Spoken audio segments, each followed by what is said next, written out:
Dans ce numéro de Entre des News à Iré, des manifestants réclament la démission du maire après son départ du RHDP pour le PDCI RDA. On en parle dans la première partie de l'émission et puis dans la seconde partie, il sera question bien sûr de la mise en service officielle du péage du 4e pont d'Abidjan. Et pour en parler, je reçois ce soir Eric Bayala. Bonsoir. Bonsoir, Sidi. Et un second consultant, Sylvain Debailly. Bonsoir. Oui, bonsoir, jeune frère. Des visages que vous connaissez très bien. Tout de suite, place à la première partie de l'émission. À Iré, des manifestants demandent la démission du maire Gilbert Francis Kakou après avoir quitté le RHDP pour le PDCI RDA. Sylvain Debailly, est-ce que voit la population demander la démission d'un élu dans un cas pareil suscite en vous des interrogations quant à la culture de la démocratie chez nos populations, parce que les citoyens sont libres d'appartenir au parti politique qu'ils veulent? Oui, habituellement, une contestation, une manifestation publique, ce sont des modes de revendication qui existent en démocratie. Mais c'est quand ça prend cette tournure-là que ça devient dangereux, c'est-à-dire que là où les lois de la République, là où la démocratie interne ou bien même locale peut régler certaines questions, je ne vois pas pourquoi on serait arrivé à de tels extrêmes.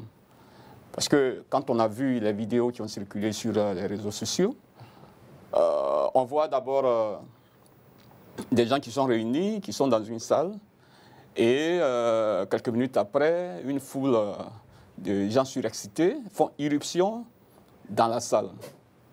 Et puis bon, par la suite, on assiste à des jets de chaises, tout ce qu'on ramasse, tout vole en l'air. Et puis la réunion du conseil est arrêtée, est suspendue. Vous comprenez? On peut avoir des écueils, on peut ne pas être d'accord sur tel ou tel positionnement, mais il y a des voies de règlement. Le conseil municipal fait partie de ce qu'on appelle la collectivité territoriale, décentralisée, et elles sont régies par un test en Côte d'Ivoire. Il y a eu, depuis 1980, les premiers conseils municipaux ont été créés, ensuite plusieurs lois ont organisé ces collectivités. Mais la dernière loi qui organise donc les collectivités, la loi d'orientation sur les décentralisations, date de 2012. C'est la loi numéro 2012-1128 du 13 décembre qui organise tout cela. Alors quand ces mots de résolution de conflits internes existent, point besoin de se livrer à de tels spectacles. Je pense que c'est assez malheureux ce qui est arrivé à Iré. Et cet exemple, tel qu'il s'est présenté à nous, ne doit pas se perpétuer parce qu'on a choisi de pratiquer ici chez nous la démocratie. La démocratie, ce n'est pas la monarchie, elle a ses exigences, elle a également son mode d'administration. Vous comprenez? Bon, moi j'ai écouté, j'ai lu ça et là, les interventions de ceux qui ont organisé ces manifestations. Dire que, d'abord, le secrétaire départemental du RHDP qui a dit que, bon, que c'était un avertissement, que c'est une décision qui avait été prise au cours d'une réunion interne du RHDP, de donner un signal aux maires pour dire qu'ils ne sont pas d'accord avec son retour au PDCI.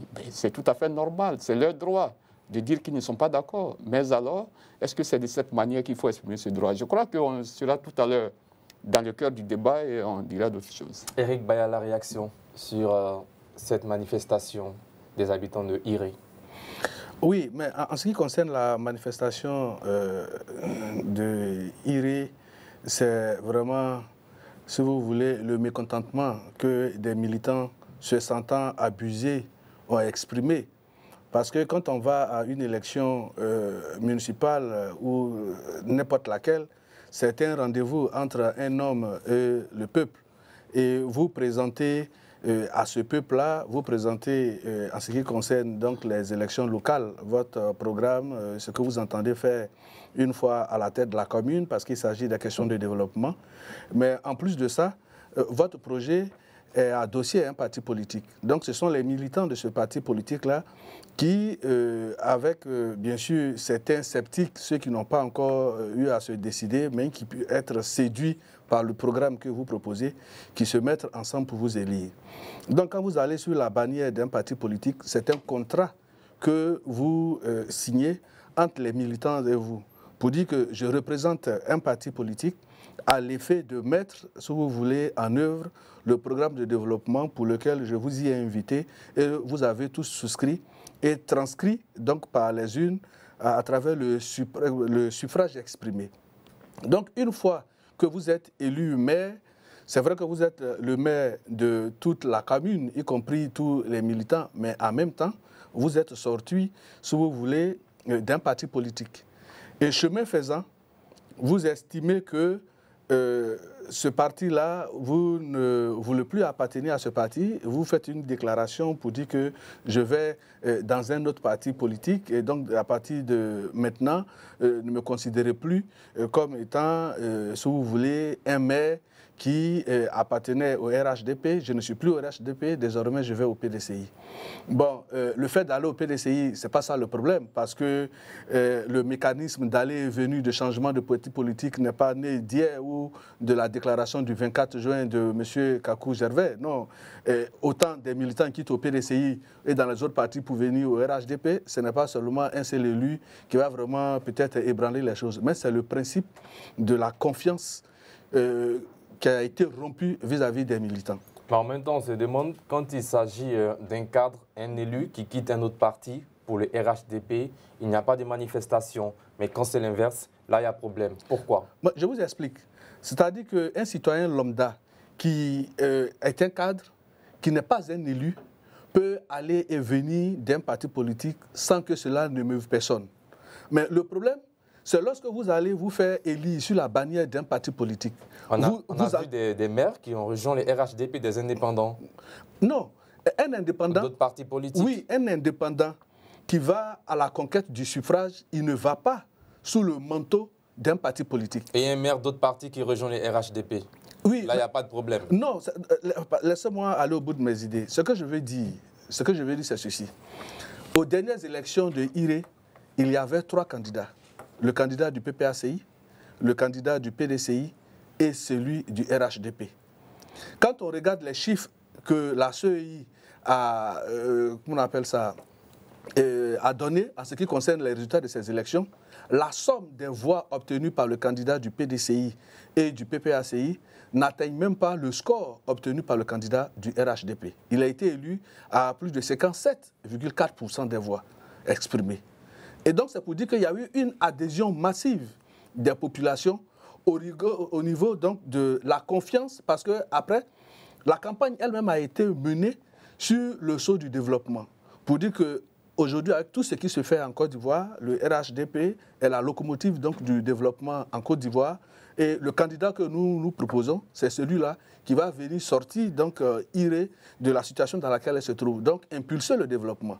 Donc les populations y ont cru, elles ont donc adhéré à ce programme et chemin faisant, parce que quand vous prenez la déclaration du maire qui est retourné au PDCI, la déclaration, vous l'avez, il a dit que je retourne au PDCI parce que le PDCI va impulser le développement. Voilà en substance ce qu'il a dit. Mais pourtant, quand il allait en campagne, il a dit qu'il estime que le développement se trouve du côté du RHDP. Donc vous voyez que cette position est, si tu veux, mi-figue, mi-raisin, qui ne détermine pas véritablement la conviction de l'homme, reste à nous interroger sur ce que les partis politiques proposent pour aller à l'élection d'une élection. Et permettez-moi d'ouvrir une brèche à ce niveau, c'est-à-dire que bien que la situation est telle que présentée, nous n'avons pas le système démocratique parce que on pouvait l'exprimer autrement. Mais il faut comprendre que la population vraiment s'est sentie désabusée. Mais à côté de cela, c'est sur quel mécanisme les partis politiques optent pour les choix des candidats. Parce qu'aux dernières élections, vous avez vu qu'il y a eu beaucoup d'indépendants qui sont allés à ces élections. Ça veut dire qu'il y a un problème. Même au niveau même du parti au pouvoir, le choix des différents candidats aux différentes élections pose problème. Ça veut dire que quand vous partez et vous mettez à la tête, si vous voulez, des circonscriptions électorales, des candidats parce qu'ils ont des affinités avec les instances du parti, et non parce qu'ils sont en adéquation idéologique avec les militants, mais bien évidemment, on va se retrouver dans une telle situation. On prend le cas, par exemple, de Ferke, les dernières élections, où on a vu des cadres compétents, à l'image du conseiller technique, M. Kodé Largaton, qui se bat pour les populations, tout et tout. Mais demain, quand il s'agit d'aller peut-être à une élection, on va prendre peut-être quelqu'un pour dire, bon oui, lui là, il est peut-être militant de première heure. Mais il ne suffit pas d'être le militant de première heure. Quel est le rapport que vous avez avec les populations? Parce qu'une élection, c'est le rendez-vous d'une population avec un leader, avec un homme donné. Et donc, votre degré de militantisme ne suffit pas, ou bien les affinités qui vous lient à un individu au sein de l'organe dirigeant du parti ne suffisent pas. C'est la relation fusionnelle qu'il y a entre celui qui doit porter le projet et les populations. Et donc, quand cela n'a pas été fait, bon, voilà, on a vu, le monsieur, il a dit, je retourne, par exemple, à ma famille d'origine. Pourtant, à Iré, il y a des militants qui ont fait leurs preuves, mais malheureusement, parce qu'ils ne connaissent personne, peut-être à la direction du RHDP, on a opté pour un autre qui, une fois été élu, estime qu'il doit aller faire valoir ses droits au niveau du PDCI pour aller à un quelconque développement. C'est vraiment dommage. Sylvain Debaye, réaction. Quand c'est le RHDP, il n'y a pas de problème. Quand c'est l'inverse, il y a problème. Oui, j'ai vu ce commentaire-là. J'ai vu ce commentaire de plusieurs internautes et je m'avais cité ce commentaire que j'ai lu. Oui, ils sont heureux. Quand c'est le RHDP qui accueille les militants ou cadres des autres partis, comme le PDCI, le PPAC, le FPI ou autres, mais ils les brandissent comme des trophées, font venir la télé, ils font la fête. Mais quand il s'agit du mouvement contraire, où un cadre quitte le RHDP, il faut tout casser, il faut installer la chienlit. Or, donc, ça fait mal. C'est un internaute qui s'exprime ainsi et il caricature bien ce qui se passe à Iré.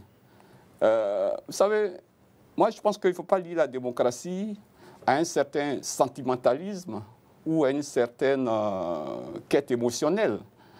Ça n'a rien à voir avec l'émotion. Monsieur Francis Kakou, le maire de Iré, il était d'abord PDCI. Il a été élu sous la bannière PDCI, et PDCI, RHDP à un moment donné. Et après, il a fait le choix du PDCI. Après, il est revenu, il a adhéré au RHDP. Mais vous avez vu, je crois que des vidéos même existent où on a célébré, où on l'a présenté comme celui-là qui allait faire de Iré une nouvelle cité. Mais soit dit en passant, quand on regarde même les images, le développement qu'on avait chanté autrefois et pour lequel on avait propulsé certaines personnes, vous voyez les murs décrépits de la commune, du siège de la mairie. Vous voyez des escaliers avec des champignons un peu partout. Vous voyez même la rue attenante à cette mairie qui jusque-là n'est même pas encore bitumée. Donc vous comprenez de quel développement parlait-on? Pour revenir au problème même posé, M. Kakou donc, a adhéré librement au RHDP. Donc c'est un homme libre qu'il décide de revenir au PDCI. Et ça, vous ne pouvez pas lui enlever ça. C'est sa conviction, c'est son positionnement politique. Ce n'est pas pour ça qu'il va devenir être traité en paria.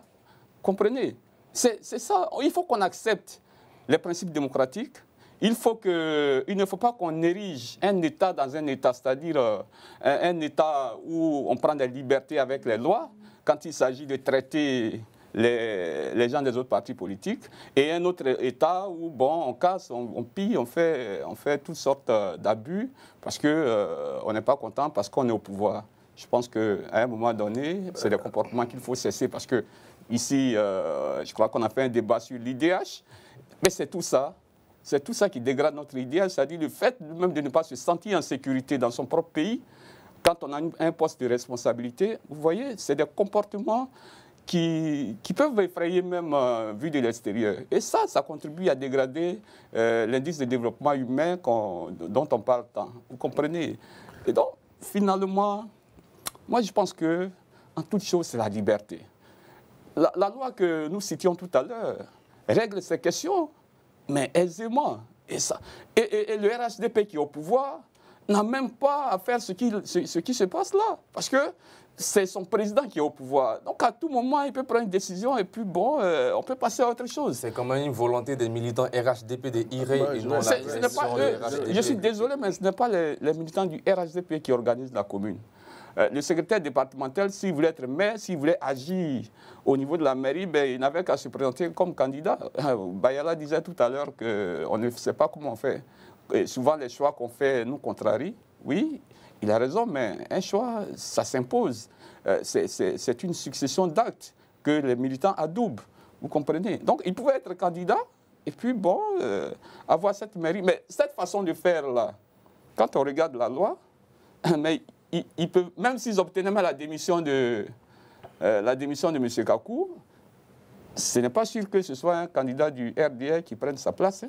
Alors, voilà, parce que pour y arriver, pour arriver à ces extrêmes-là, c'est le ministre de l'Intérieur qui fait une communication en Conseil des ministres. Qu'on aura l'occasion d'aborder, voilà. Mais en même temps, parlant des militants RHDP du conseil municipal, les militants RHDP du conseil municipal de IRE ont voulu démettre le maire hier de ses fonctions. Ils ont suscité un conseil municipal à cet effet. Sur 50 conseillers municipaux présents, selon nos sources, 17 conseillers municipaux ont voté contre le maintien du maire Gilbert Francis Kakou. Finalement, on se demande qui avait intérêt à saccager les locaux de la mairie parce que le maire était bien parti pour te maintenir. Oui, non, mais en fait, je pense que je vais rebondir ici un peu ce que M. Sylvain Debaillé a dit en ce qui concerne la position des hommes qui partent d'un parti politique à un autre. Vous voyez, je pense que les gens se trompent quand même de contexte. Ici, comme je le disais, c'est un élu qui d'abord était au PDCI, qui vient au RHDP, qui retourne ensuite au PDCI, peut-être qu'il va revenir un autre, qui va aller un autre jour ailleurs. C'est son choix, ce sera son choix. Et le problème, c'est que c'est ce que nous appelons la prostitution politique. Parce que pour appartenir à un parti politique, il faut d'abord être séduit par l'idéal de la vision que défend ce parti politique. Et on y adhère librement, comme il a dit.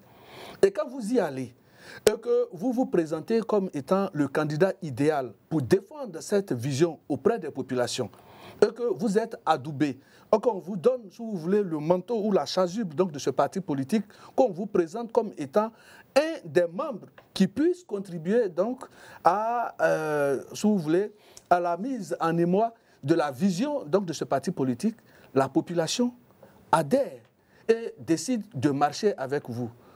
Quand il a dit qu'on regarde le développement, les élections ont eu lieu le 2 septembre 2023. Et donc, ça ne fait même pas encore un an, si ma mémoire est bonne, que cet individu a été, excusez-moi du terme, que M. Kakou a été élu à la tête donc, de la mairie de IRE. Justement, on n'a pas dit qu'on avait le bitume, ça dit que dans un sac, ou dès l'instant où il est élu, justement, ils ont des problèmes de gouvernance. Parce que dans la stratégie de la gouvernance qui est menée par donc, le président de la République, Alassane Ouattara, il y a les choses qui sont programmées avant d'être exécutées. Ce n'est pas parce que vous vous réclamez étant maire élu, la mairie de Yopougon, vous avez été élu au même moment, mais il y a quand même quelques coups de peinture. Dans un débat, mérite la discipline. Mais en même temps, on voudrait que quand l'un parle, l'autre écoute. Oui, je vous pose la question pour question de temps. Oui. Qui avait intérêt à saccager les locaux de la mairie lors de ce conseil municipal? Parce que le maire était bien parti. 17 conseillers municipaux votent contre le maire, pendant qu'il y a 50 conseillers municipaux. Oui. Non, mais en fait, le problème même, d'abord, c'est pas qui a intérêt à venir saccager. Parce que d'abord, dans un premier temps, quand vous faites la composition du conseil municipal, est essentiellement composée par les relations que le candidat a avec, si vous voulez, des gens intimement. Parce qu'après, la municipalité le conseil doit se retrouver pour élire la municipalité. Donc, si vous avez des gens dans votre conseil qui ne vous sont pas fidèles, il se peut même que vous ayez été élu. Mais lorsqu'il s'agira d'élire la municipalité, on arrive à vous battre. Pour vous mettre en minorité. Pour vous mettre en minorité. Donc, ceux qui composent le conseil municipal, ce sont des personnes qui ont des liens étroits avec le maire. Ce n'est pas forcément les militants qui sont membres du conseil municipal. Or, le conseil municipal à lui seul, composé de ses conseillers, ne peuvent pas élire un individu à la tête d'une commune. Ce sont les militants. Or, dans le conseil, ce n'est même pas sûr que l'ensemble des militants y soient véritablement représentés. Donc, les militants sont venus exprimer leur ras-le-bol, exprimer le mépris que celui à qui ils ont eu confiance a donc manifesté vis-à-vis d'eux. Ça n'a absolument rien à voir avec qui avait intérêt, ou qu'on appelle ou pas, à ce que le conseil ne se tienne pas. En même temps, on se demande qui a le pouvoir de démettre un maire. Parce que les militants viennent, ils ne veulent pas de ce maire. Est-ce qu'ils ont ce droit? Les militants, comme je le rappelais tout à l'heure, c'est leur droit constitutionnel de dire qu'ils ne sont pas d'accord et de le faire bruyamment, mais sans casser. Voilà, sans casser. Il y a les sit-ins, il y a les marches. Tout ça, c'est prescrit par la Constitution. Donc, c'est simple. Alors, pourquoi compliquer ce qui est simple?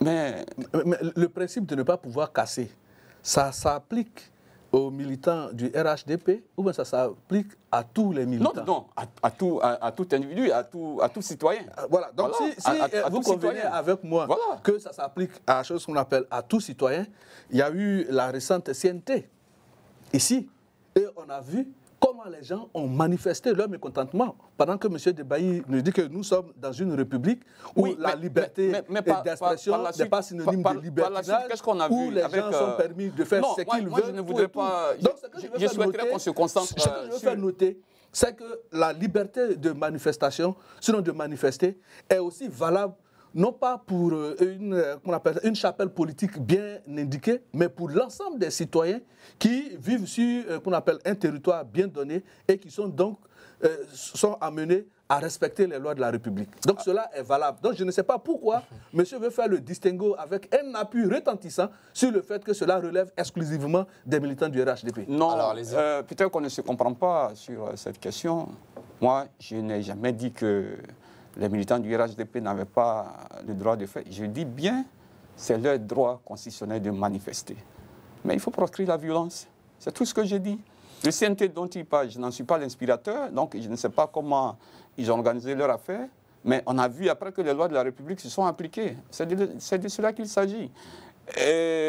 Vous dites que M. Kakou a trahi, ou bien il a fait ci, il a fait ça. Mais... Et vous me posez la question, qui a droit de démettre le maire? Non, mais c'est une question qui est simple. Je dis qu'il y a la loi, il y a ce que dit la loi. On dit qu'en cas de faute grave ou bien d'autres événements, mais il y a des voies. Il y a des voies indiquées, c'est-à-dire que le ministre de l'Intérieur peut prendre un arrêté ou bien alors une décision du Conseil des ministres peut démettre un maire. On l'a vu, il y a la jurisprudence à Kossi Bengio. Il y a également que l'article 42 de la loi numéro 2012-1128 portant, du 13 décembre 2012 portant organisation des communes, hein, des entités décentralisées là. L'article 42 en son alinéa 1 parle des cas de dissension grave, parce que ce qui est donné de voir, c'est des cas de dissension au sein d'un conseil municipal. L'opinion de quelqu'un ne saurait être un délit. C'est-à-dire que Gilbert Francis Kakou déclare qu'il adhère au PDCI, ça ne saurait être un délit. On ne peut pas le punir pour ça.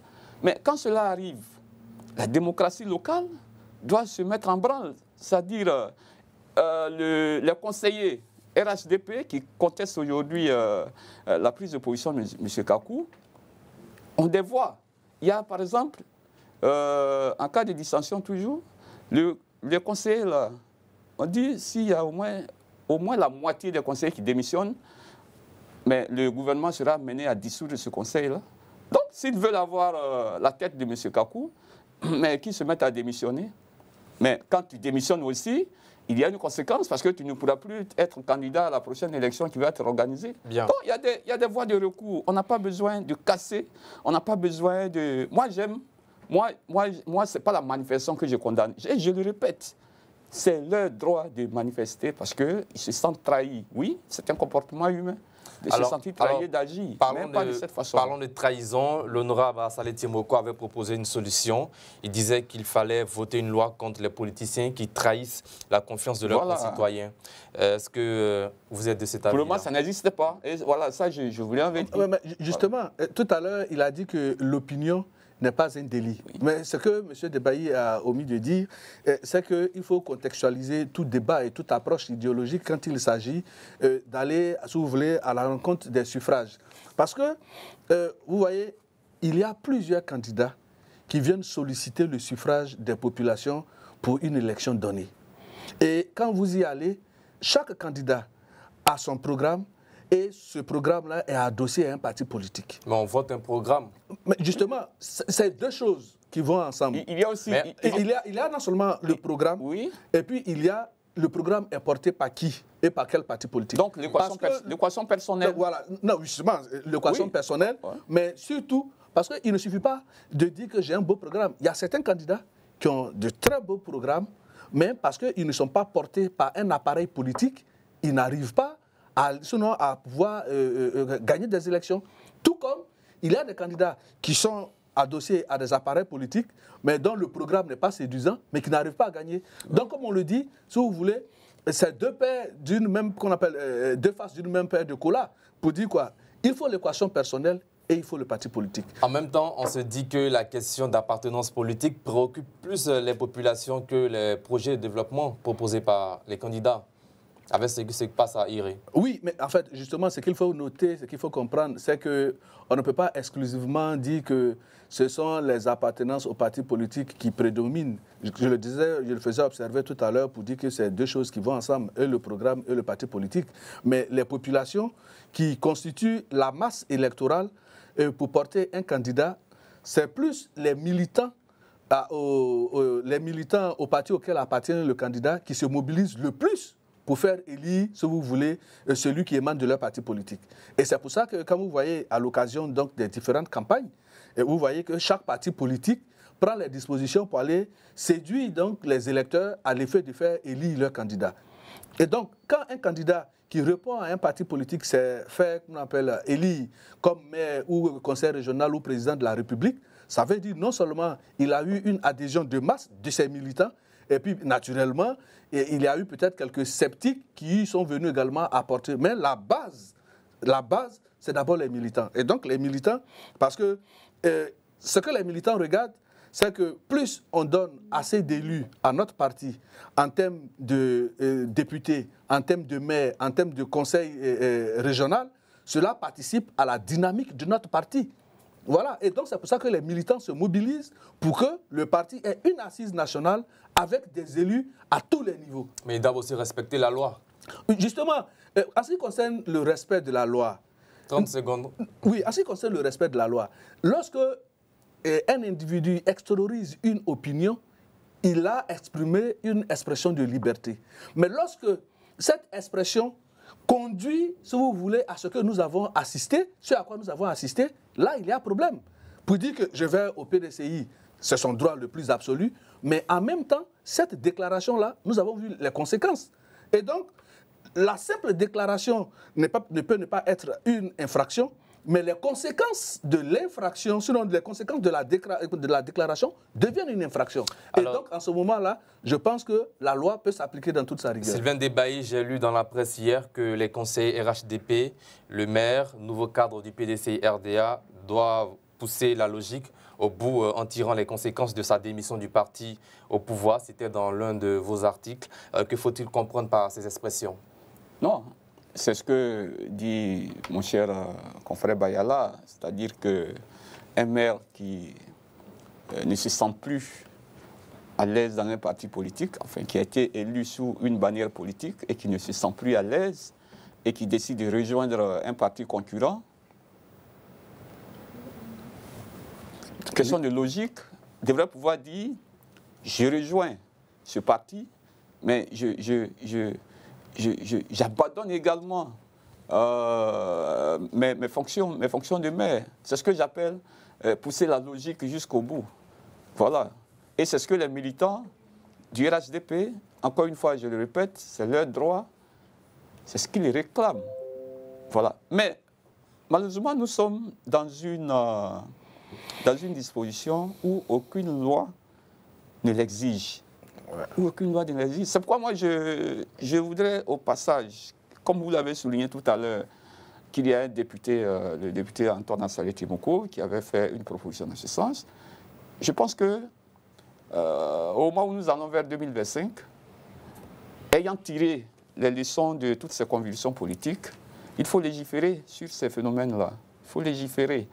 Parce que, effectivement, moralement, même si c'est politiquement acceptable, mais moralement, cela ne saurait être acceptable. C'est-à-dire, à un moment donné, des populations vous font confiance et vous adoubent, vous donnent leur suffrage, et en retour, vous prenez ces suffrages-là et puis vous les monnayez autrement. Ça peut ressembler à de la trahison, même si on est en politique.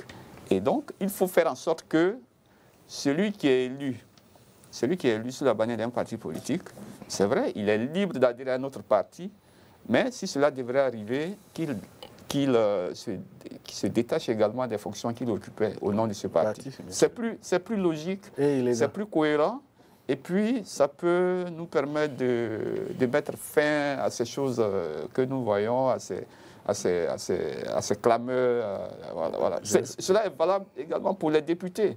Parce que vous ne pouvez pas comprendre qu'on aille à une élection législative, vous faites campagne sous une certaine bannière, et puis quand vous êtes élu, vous rejoignez un autre parti politique en lésant votre parti d'origine. Cela est également, on le voit également pour les élus indépendants qui font campagne donc comme indépendants, mais à la vérité, ils ont leur carte de militant dans la poche arrière, et dès qu'ils sont élus, ils s'en vont rejoindre ce parti. Il y a même d'autres cas. Il y en a qui disent, bon, moi je m'en vais à l'élection présidentielle, à l'élection législative pour avoir de l'argent, mais à l'élection ministérielle pour avoir de l'argent, je vais gagner et puis je vais me vendre au plus offrant. Ça aussi on le voit. Bien, voilà, merci. Il est élu et puis bon, il met sa candidature, son poste en jeu, donnez-moi l'argent, payez-moi, je vais aller dans votre parti. Ça se voit, c'est malheureux, il faut légiférer pour mettre fin à ça. Merci Sylvain Debaye. Éric Bayala, 30 secondes, dernière question sur ce sujet. Est-ce que cela n'est pas l'expression de la fragilité de nos partis politiques au plan local? Non, pas forcément au plan local. Hein. Je pense que c'est d'abord même au plan national, parce que la candidature de quelqu'un qui veut aller à une élection ne se décide pas au plan local. C'est la direction du parti qui fait un appel à candidature, et les gens viennent déposer les dossiers. Il y a un conseil qui se réunit, un comité électoral qui étudie donc les différentes candidatures et puis qui décide qui va représenter le parti dans telle ou telle localité. Et c'est là qu'il y a le problème. Justement, il y a le problème parce que très souvent, vous avez vu qu'à la faveur des dernières élections, il y a eu beaucoup d'indépendants, notamment même au niveau du RHDP. Ils avaient pris des décisions pour dire que tous ceux qui iront en indépendant ne seront plus acceptés. C'est-à-dire parce qu'ils auraient pris des dispositions, ils n'auraient pas respecté la discipline du parti. Mais en même temps, quand vous faites des choix qui sont des choix complaisants, et que après, in fine, on se retrouve que ceux que vous avez choisis ne sont pas le reflet de la base. Et donc, naturellement, quand c'est comme ça, on va assister soit à des démissions ou bien à des revirements. Et donc, la direction des différents partis politiques sont vraiment interpellés. Parce que quand on regarde même la composition de l'architecture du RHDP, c'était un groupement de partis politiques, Concorde, UDPCI, tout ça. Mais aujourd'hui, est-ce que quand il doit faire le choix des différents candidats, est-ce que la direction du parti tient compte de toutes ces donnes-là? Aujourd'hui, il y a des brillants cadres, à l'image du ministre Alcide Diédié, qui sont venus au RHDP avec des partis politiques, tout, mais comme on appelle ça, de MFA, en fait, pas mal de partis politiques, leaders, tout ça, qui sont venus au RHDP. Ils ont consolidé l'appareil politique, mais aujourd'hui, ces partis politiques, ils sont où? Ils ont été absorbés par chose, comme on appelle ça, le RHDP, et puis après, c'est comme si on était parti à autre chose. Mais quand c'est comme ça, à la prochaine élection à venir, Mais bien évidemment, si quelqu'un crée un parti politique, ça veut dire forcément il a des militants, il a des adhérents, et ceux-là, il faut permettre à ceux qui sont leurs leaders de pouvoir les entretenir au nom de la cause commune. Mais quand vous les absorbez et puis vous les laissez pour compte, on va trouver des situations bien pires que celles que nous venons de vivre. Merci Eric Bayala, c'est la fin de la première partie de cette émission. Place maintenant au deuxième sujet du jour. Le péage du 4e pont d'Abidjan a été mis officiellement en service le 2 juillet dernier par les autorités ivoiriennes. Tout d'abord, première question pour vous, Sylvain Debailly. Est-ce que cette infrastructure routière contribue réellement à réduire les embouteillages à Abidjan? Le 4e pont. Oui, le 4e pont, il va falloir l'achever totalement d'abord pour évaluer son impact sur la circulation. Mais déjà, ce qui est donné de voir, c'est un très bel ouvrage et qui offre la possibilité à tout habitant de Yopougon de rejoindre Niamey ou le plateau en quelques minutes. Là où on avait seulement l'autoroute du Nord, passant par le Banco. Vous comprenez? Donc, oui, une voie est toujours une solution au problème des engorgements des voies de circulation. Et pour le 4e pont, comme vous l'avez bien dit, c'est une solution à l'embouteillage. On est déjà passé par là, mais malheureusement, les travaux ne sont pas totalement achevés. Voilà. De sorte que quand vous venez de Yopougon et que vous devez aller au plateau, c'est-à-dire vous quittez une large voie et puis vous retombez sur une voie qui n'a pas la même dimension que celle que vous quittez. Et tout de suite, vous voyez que des bouchons se forment par la caréna. Et bon, heureusement que ça n'arrive pas tout le temps, mais on le voit quand même aussi. Donc, il faut encore pousser.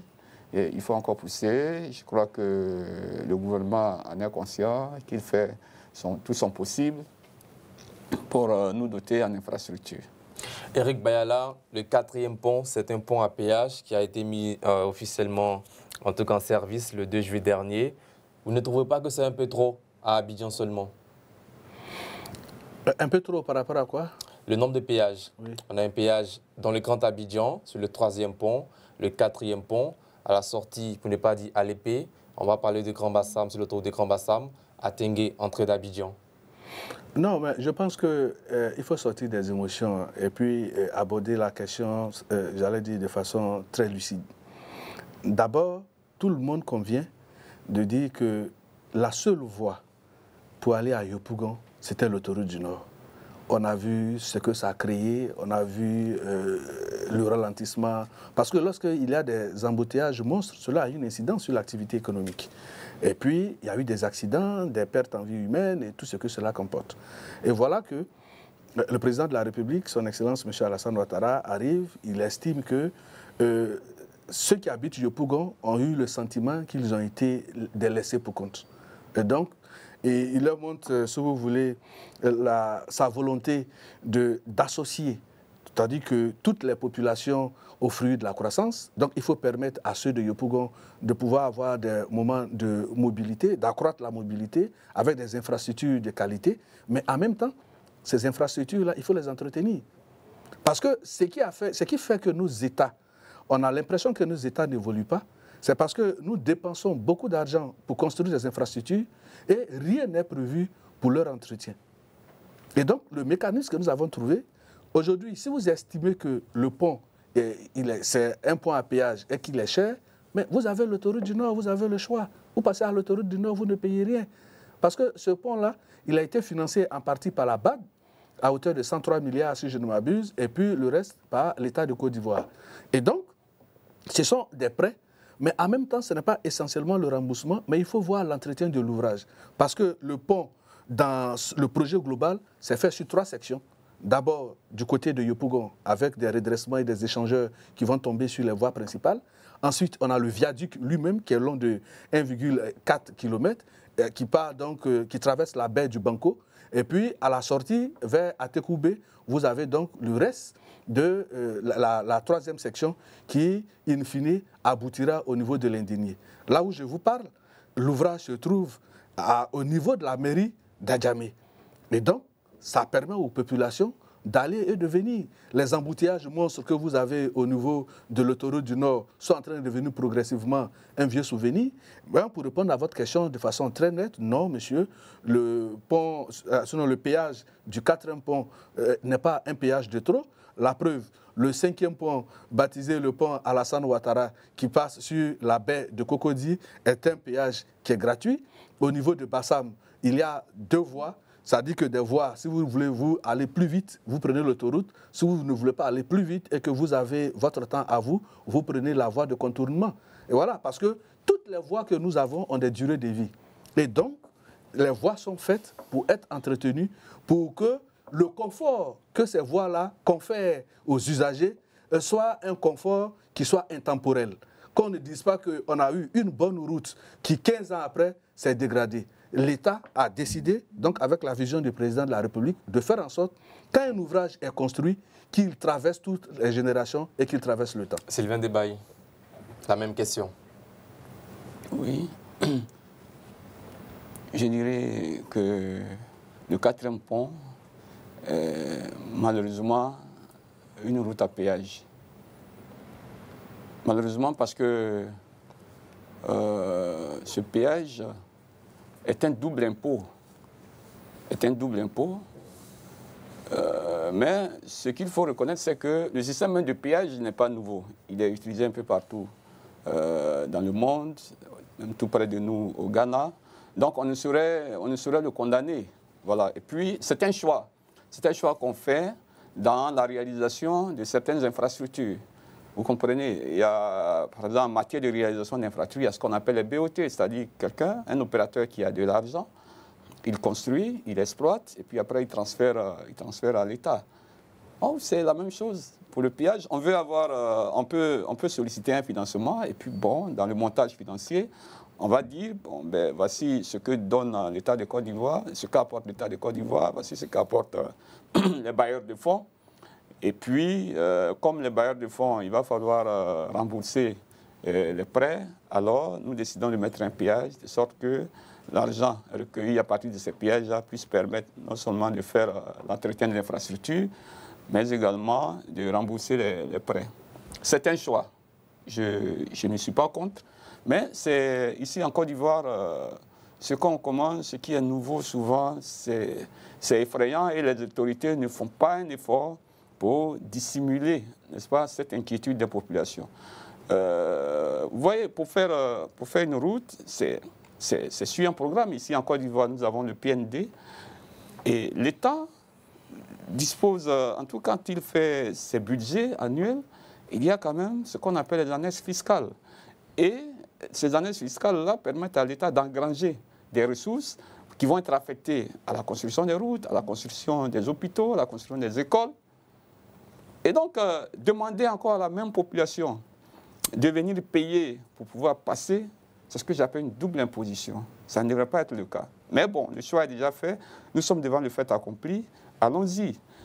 Mais également, les prix qu'on applique, on pouvait les revoir, puisque nous sommes ici en pleine ville. Nous sommes en pleine ville, on pouvait pratiquer des coûts modérés. Par exemple, 500 francs pour tout le monde. Vous comprenez? 500 francs pour tout le monde, bon, on ne verrait pas ça vraiment machin. Mais quand, selon la catégorie du véhicule, léger, lourd, machin, il y a un prix comme si on était sur une route nationale.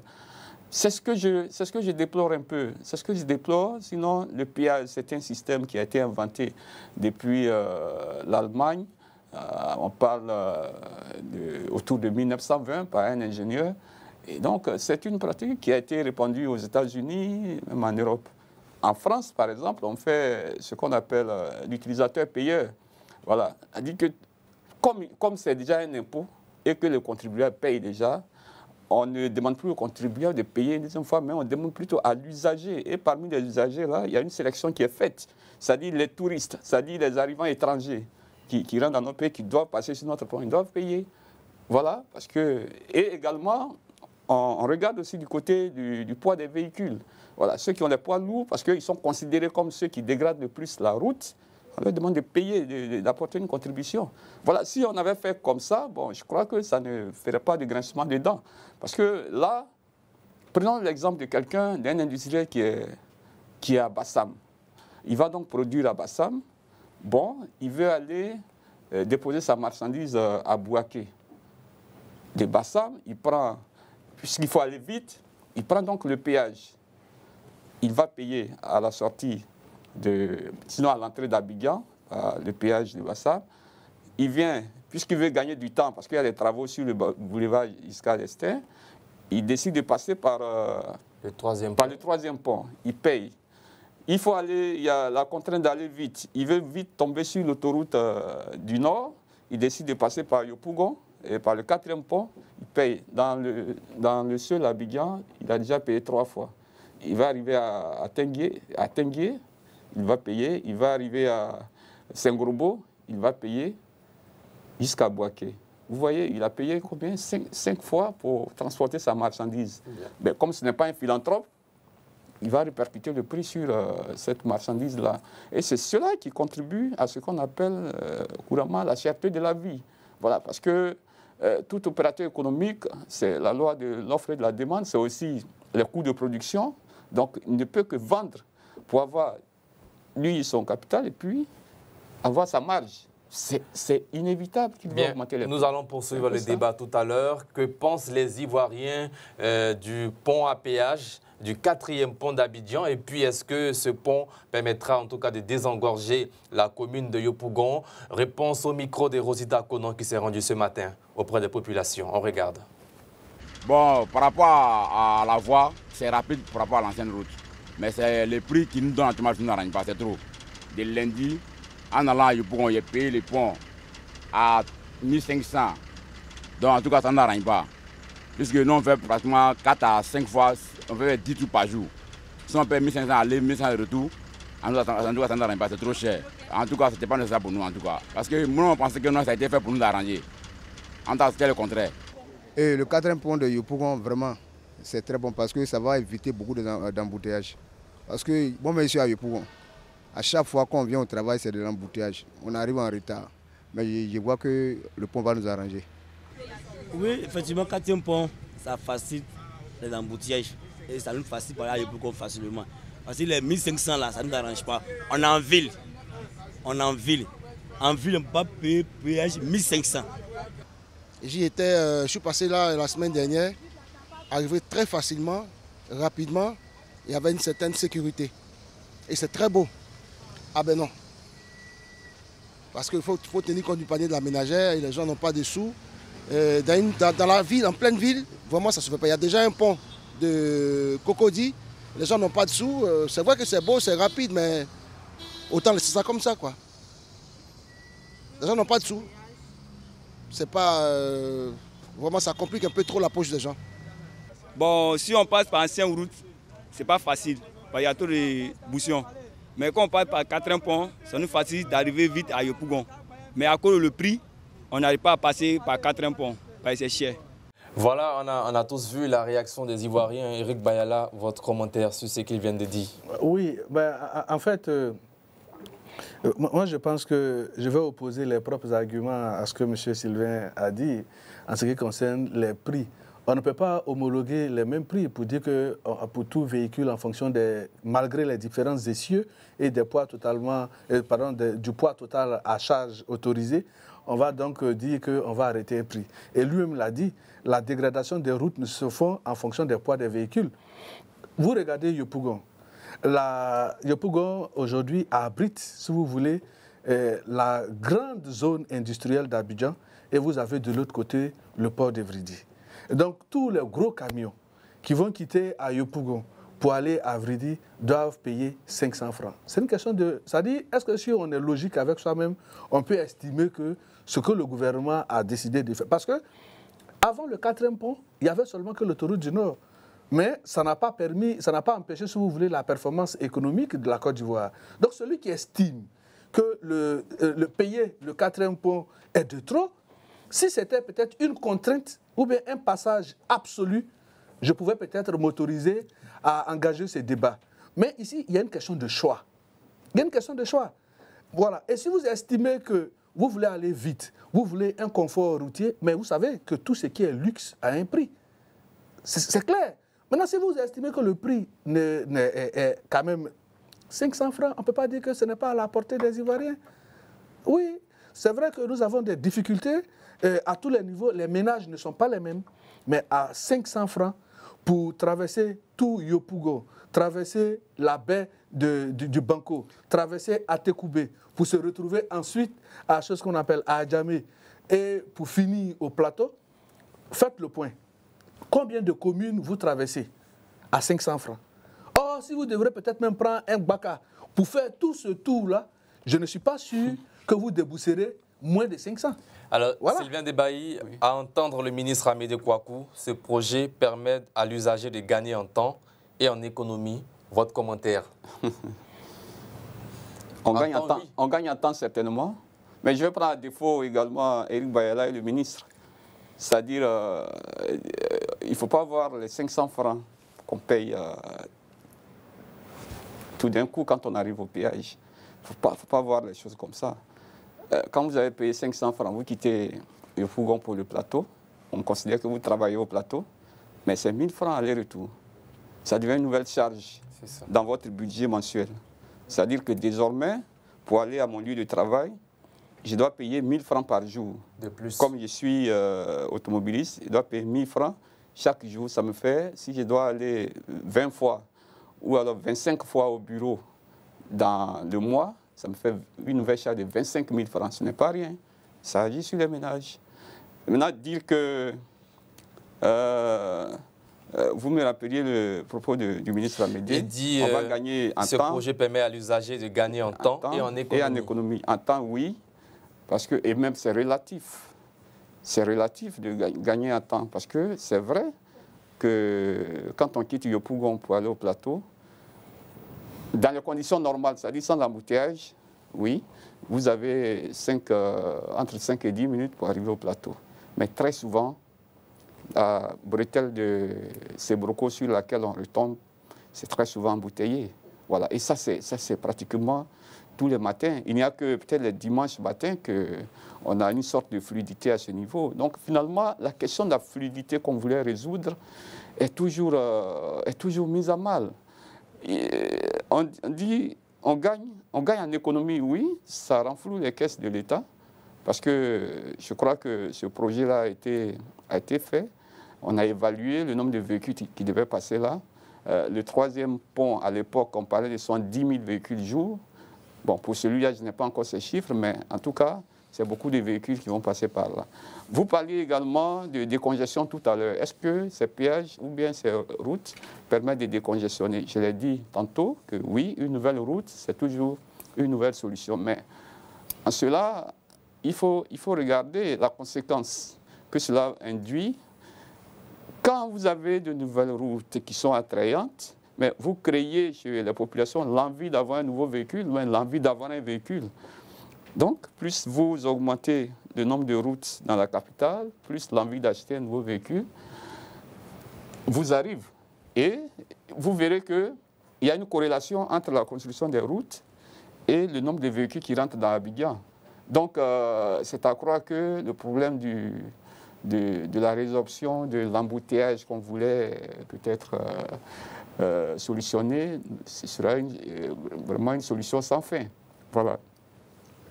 Il fallait donc appliquer des prix modérés. C'est ce que réclament les Ivoiriens. Pourquoi, par exemple, ne pas faire pour un usager qui habite Yopougon, qui doit aller au plateau, pourquoi ne pas faire peut-être 500 francs par aller-retour pour lui? Il peut supporter. Mais quand on fait 1000 francs aller-retour, ben... et puis, on peut même aller jusqu'à 100 francs. Parce que ce qui est le principe, il disait tout à l'heure, c'est entretenir les routes, mais rembourser les prêts. Alors, on n'est pas pressé. C'est la vie d'un État, ça ne s'arrête pas. Et donc, on peut dire, on paye 100 francs, tout le monde même paye 100 francs. Mais ça doit prolonger le délai de remboursement, mais ce n'est pas bien grave. C'est l'État. L'État est là pour rendre service aux usagers, pour rendre service aux contribuables, à tous les citoyens. Bien. L'État n'a pas forcément obligation de production de ressources. Ça, on laisse ça aux opérateurs privés. Alors, Eric Bayala, vous avez entendu, on n'est pas pressé, voilà, on a tout le temps pour rembourser. Votre réaction? Non, justement, oui, ça dit que... C'est comme si on était engagé dans une course contre la montre. Oui, mais en fait, le problème, c'est quoi? Ça dit que... Payer jusqu'à 5 000 ou 10 000 francs pour sortir d'Abidjan pour un gros camion, bon, c'est excessif. Voilà. Allez-y. OK. En fait, je pense que M. Debailly se méprend sur les mécanismes de fonctionnement des États et non, pas du tout. Et surtout dans, si vous voulez, les financements des projets. Parce que vous allez aller, si vous voulez, sur le marché des capitaux pour chercher des ressources pour venir peut-être financer un projet.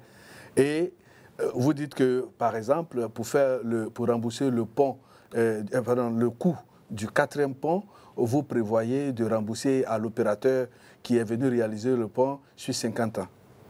Parce que vous entrevoyez de faire le passage à 100 francs. Et puis, vous avez un autre État qui est sérieux parce que la dette que vous contractez auprès d'une entreprise quelconque pour réaliser, il y a un certain nombre d'indices qui rentrent en jeu. La capacité de remboursement, c'est ce qui fait qu'on vous accorde du crédit, si vous-même vous êtes crédible, et puis quels sont les délais de remboursement. Voici vraiment 2 mamelles essentielles qui rentrent en ligne de compte. Et quand on voit, et c'est par rapport à ça qu'on juge de votre solvabilité. Et donc, vous ne pouvez pas aller emprunter de l'argent et dire, comme c'est un État, nous entrevoyons de rembourser sur 50 ans parce qu'on va faire le péage, par exemple, à 100 francs. Ça ne fait vraiment pas sérieux. C'est d'abord un premier point. On va aller un peu rapidement pour question de temps. Oui, en ce qui concerne la mobilité et puis la question de l'économie, il a dit que quand on fait les allées et venues au bas mot, ça revient à 1000 francs aux citoyens lambda qui se trouvent à Yopougon, soit à Djamé ou à Tekoubé, qui doit passer le pont. Mais c'est ce que je dis. Je dis que c'est seulement qu'à la faveur de la CAN que cet ouvrage-là a été mis à la disposition des citoyens. Mais bien avant cela, tous ceux qui habitaient Yopougon, de part et d'autre de la baie du Banco, arrivaient à se déplacer. Et donc, nous avons le choix. Si on estime que c'est un coût supplémentaire sur notre budget, mais nous empruntons l'autoroute du Nord. Personne ne nous en voudra pour cela. Je suis désolé, mais c'est un investissement de l'État. Donc, justement... L'État, c'est tout le monde. Donc, on doit permettre à tout le monde d'y circuler. Il ne faut pas catégoriser. Il faut l'entretenir. Ce n'est pas un pont pour les riches. Il faut payer le prêt. En ce moment-là, on dit pour passer sur le pont, c'est 50 francs. Et par exemple, c'est 500 francs. Peut-être quelque part, il faut tenir compte aussi de la classe de la population qui vit à Yopougon. Mais justement, ne vous méprenez pas. Aujourd'hui, là, à Yopougon, vous avez toutes les classes sociales qui y vivent. Bien sûr. Voilà, à Yopougon... Mais quelle classe sociale est majoritaire à Yopougon? Il y a tout le monde aujourd'hui à Yopougon. Il y a des quartiers vraiment intéressants à Yopougon. Et M. Debailly conviendra avec moi qu'aujourd'hui, les populations sont, à travers les infrastructures que le président et donc tout le gouvernement met en place, les populations peuvent aller et venir aisément. Donc, il n'y a vraiment plus un quartier qui est plus favorisé que l'autre. Dernière question pour vous. Elle est un peu curieuse de la part d'un téléspectateur qui nous suit sur les réseaux sociaux. Jusqu'à présent, on ne connaît pas le nom du pont. Oui. Non, en fait, est-ce que baptiser le pont empêche son usage?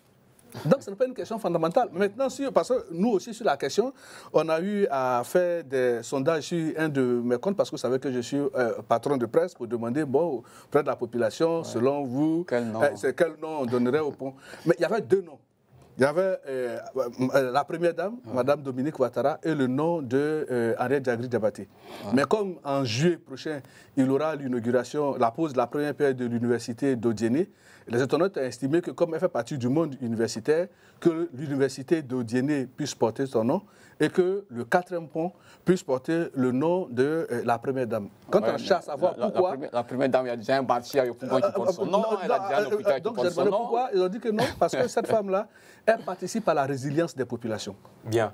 Sylvain Debailly, dernière question pour vous. La même question. Vous êtes journaliste, peut-être que vous pouvez nous faire des révélations sur le nom que portera ce pont. Oh, moi, c'est pas un point point de pont Laurent Gbagbo, ouais, Henriette bon, Dagré Diabaté. C'est pas une fixation pour moi. Comme il a si bien dit, l'absence d'un nom n'empêche pas la population de circuler. Il y a aussi le prolongement des boulevards. Oui, le boulevard Laurent Gbagbo. Ce qui est fondamental ici, c'est qu'il y a une infrastructure qui est là et qui permet aux usagers soit de réduire leur temps. Nous parlons du péage qui est assez élevé. Maintenant, il y a un programme, sinon il y a un projet qu'on appelle le PADA. Le PADA, le projet d'aménagement, enfin d'adressage du Grand Abidjan. Là. Bon, je crois que le PADA a prévu quand même pour tous les nouveaux boulevards qui sont créés, pour toutes les nouvelles routes qui sont créées, même les plus petits artères, a prévu un an. Bon, mais cette œuvre est si monumentale, elle est si belle à voir qu'il serait intéressant de lui donner un nom précieux aussi. Et parmi les noms précieux que nous avons en Côte d'Ivoire, celui de Laurent Gbagbo en est un. Mais je n'en fais pas une fixation. Si demain il s'appelait Laurent Gbagbo, on y circulerait toujours. S'il s'appelait Alassane Ouattara, mais il a déjà laissé son nom à beaucoup d'infrastructures. Donc pour lui, bon, il peut attendre. Il peut attendre. Mais on ne serait pas malheureux qu'il porte même le nom d'Éric Bayala, pourquoi pas. Voilà, chers téléspectateurs, c'est la fin du second sujet de ce jour dans votre émission Entre deux News. Place maintenant à votre rubrique, le carton rouge, rubrique dans laquelle nos consultants font des coups de gueule sur des sujets.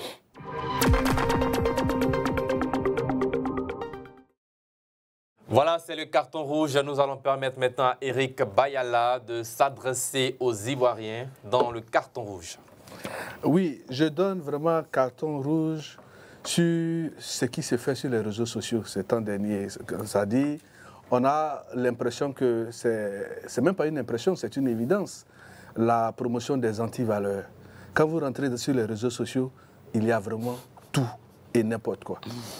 Et nous sommes à nous interroger à l'idée de savoir qu'est-ce que l'État fait pour que ces genres de choses-là n'arrivent pas à saper, si vous voulez, la construction de notre État. Parce qu'il ne suffit pas de sanctionner et de mettre... Quand vous prenez un individu et que vous le mettez en prison, ça coûte cher à l'État. Parce que là où vous le mettez, il faut assurer non seulement son logis, sa restauration, avec un minimum de commodité. Et tout ça, ça revient cher à l'État. Vous prenez par exemple la Chine qui a inventé TikTok, mais tout ce qui se passe sur TikTok en Chine ou sur les réseaux sociaux, tout est filtré. Contrôlé.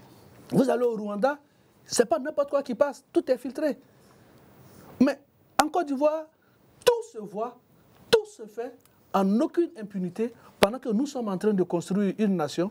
Et aujourd'hui, le taux de pénétration d'Internet et l'accès à l'usage du téléphone, des smartphones là, dans les familles, dans les ménages, faut qu'aujourd'hui, tous les enfants ne sont pas épargnés de tout ce qui se passe. Et je ne comprends pas ce mutisme, j'allais dire cette position attentiste de l'État qui observe la dégradation des mœurs sans véritablement rien y faire. Et vraiment, cela me rebute. Et je voulais en appeler, si vous voulez, à la vigilance, non seulement du gouvernement, mais particulièrement au ministre de la Communication, de prendre des dispositions pour que tout ce qui se fait sur les réseaux sociaux ne soit pas vu en Côte d'Ivoire comme cela se fait dans les autres pays. Qu'il y ait vraiment un filtre et qu'on fasse la promotion. J'ai eu à faire un voyage quand vous arrivez en Israël. Mais sur les réseaux sociaux, vous allez voir, on fait la promotion de voir un Israélien qui vient de découvrir comment est-ce qu'à travers, par exemple, de l'huile de palme, on fait ceci, il y a toujours la création. La seule vidéo que j'ai eue, c'est une vidéo d'un comédien, Tibé Cravate et Omega David. Sinon, tout ce que vous faites, c'est la promotion des valeurs. Vous ne verrez jamais, excusez-moi du terme, des trucs comme Nika Paul ou des jeunes filles dansent pratiquement nues, des gens qui sont hors du pays, qui appellent à la révolte. Il y a même quelqu'un qui a dit que la tour F est en train de s'incliner, ça va tomber bientôt. Mais tout ça, est-ce que c'est normal? C'est pas normal. Donc franchement, carton rouge pour tout ce qui se fait, qui est dégradant sur les réseaux sociaux. Je crois qu'il existe des mesures en Côte d'Ivoire qui luttent contre ces faits-là, mais il faut vraiment appliquer les lois que nous votons en Côte d'Ivoire contre la mauvaise utilisation des médias sociaux. Il faut sanctionner ceux qui utilisent mal ces médias-là. Alors, Sylvain Debailly, réaction rapidement sur ce carton rouge. Non, je voudrais demander à mon cher Eric Bayala s'il a des exemples, parce que il a évoqué le sujet, bon, il a donné quelques indices, mais quels sont les exemples qui l'amènent à faire cette intervention, hein, les antivaleurs? Oui, en fait, je pense que je l'ai dit tout à l'heure, hein, parce que je vois mon ami Sylvain Debailly venir. Je ne suis pas en train de dire qu'il faut interdire, si vous voulez, le débat politique sur les réseaux sociaux.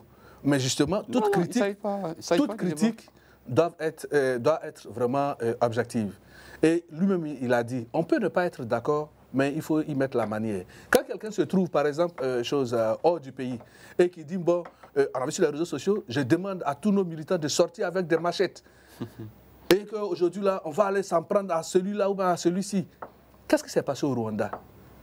Mais ces deux phrases, c'est une chaîne de radio qui a fait que le Rwanda a connu plus d'1 million de morts. Et donc, nous avons des exemples qui sont légions, qui font que nos États en souffrent.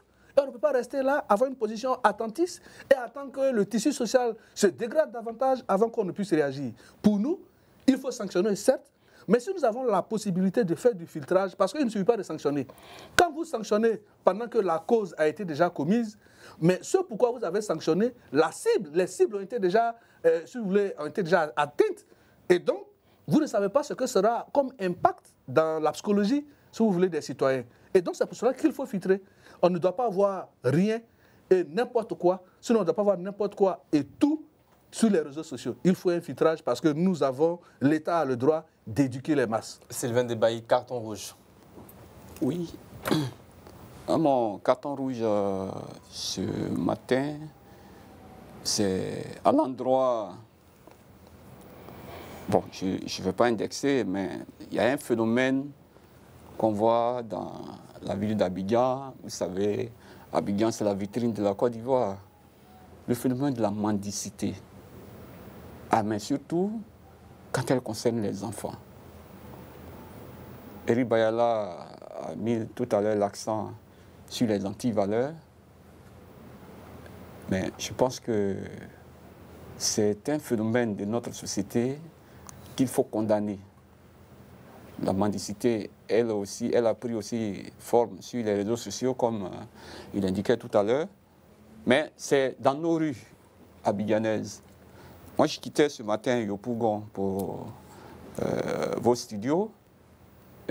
J'ai été quand même abasourdi devant certaines scènes d'enfants mendiants que je vois dans les rues. Au niveau, je vais être précis, au niveau de Yopougon-Kenya.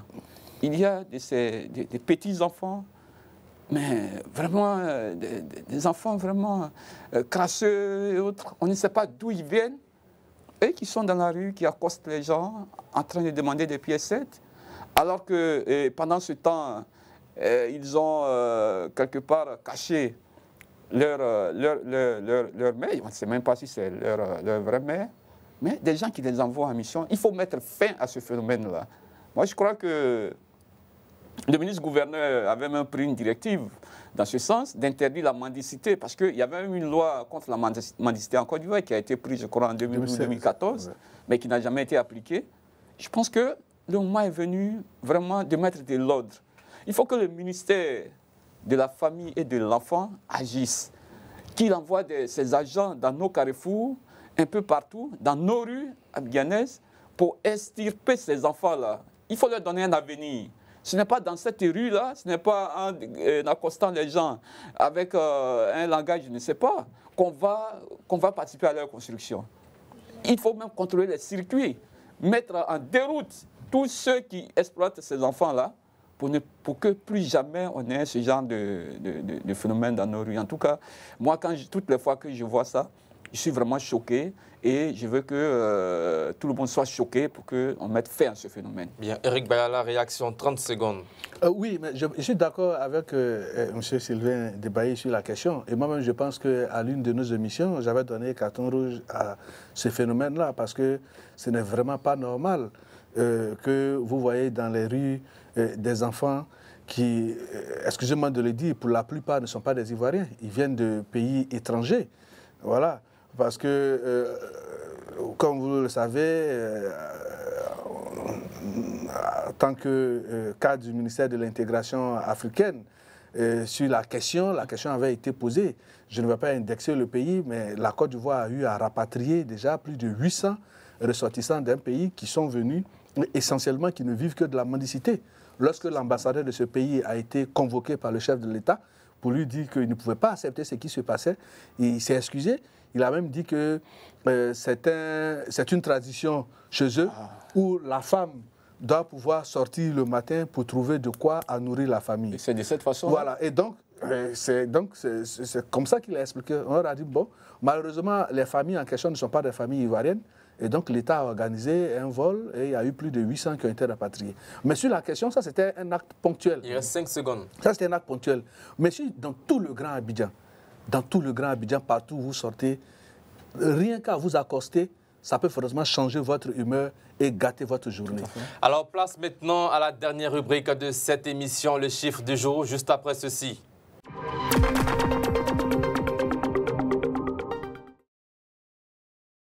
Voilà, nous sommes dans le chiffre du jour. Le chiffre du jour, c'est 185, 185. 185. 185 Ouais. milliards. Direction l'ouest de la Côte d'Ivoire.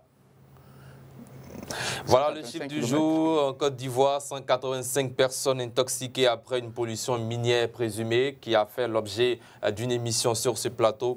Eric Bayala, le bilan est lourd.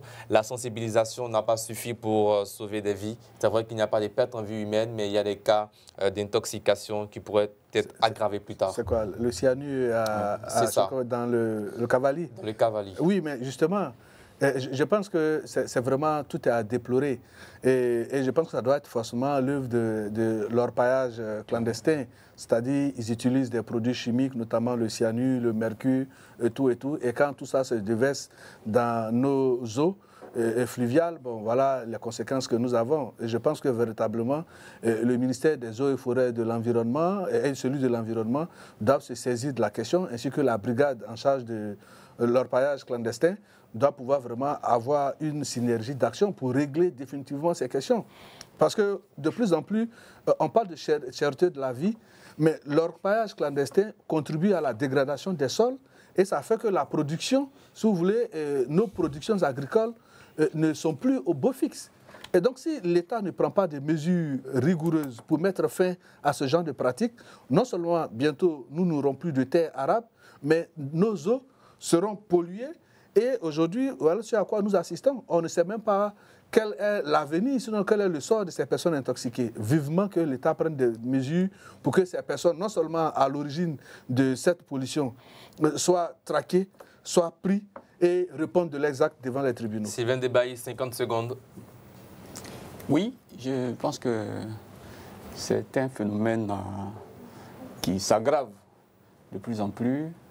Et on a beau faire la sensibilisation, mais je pense que les Ivoiriens n'ont pas encore la culture environnementale, c'est-à-dire l'entretien de notre environnement et tout ça. Ça, ce n'est pas encore entré dans nos mœurs et c'est dangereux parce que tant qu'on n'est pas, même quand on est sensibilisé sur le danger du cyanure ou des autres métaux lourds, bien qu'on ne fait rien, bon, c'est toujours cela qui arrive. Il y a peut-être le cas du Cavali, mais c'est peut-être, je ne dirais pas un cas isolé, mais c'est peut-être ce cas qui a été mis au devant de la scène, mais c'est tous les jours qu'on voit ces choses-là. Ce n'est pas seulement lié à l'orpaillage clandestin, mais regardez ce qui se passe dans toutes nos zones industrielles, tous les déchets, tous les détritus qui proviennent des usines de transformation sont déversés dans des canalisations qui arrivent jusqu'à la lagune. Comprenez, quand vous avez la zone industrielle de Yopougon qui déverse des déchets qui passent par Banco 2, Niagon pour rejoindre la lagune, et que dans cette lagune, on voit tous les jours des gens qui sont en train de pêcher, vous voyez le danger. Le danger, il est permanent et il faut malheureusement, le temps qui nous est imparti est arrivé à son terme. Merci Sylvain Debailly. Merci à vous également, Eric Bayala. Merci, chers téléspectateurs, d'avoir été nombreux à suivre cette émission sur les antennes de Reflet TV. Je rappelle, www.reflet.tv, notre site internet vous propose également des programmes en continu du lundi au dimanche, 24/24 sur ce canal. Et bien sûr, également, nous vous invitons chaque jour à partir de 20h15 du lundi au jeudi à suivre cette émission. D'ici là, portez-vous bien et bonsoir. Merci.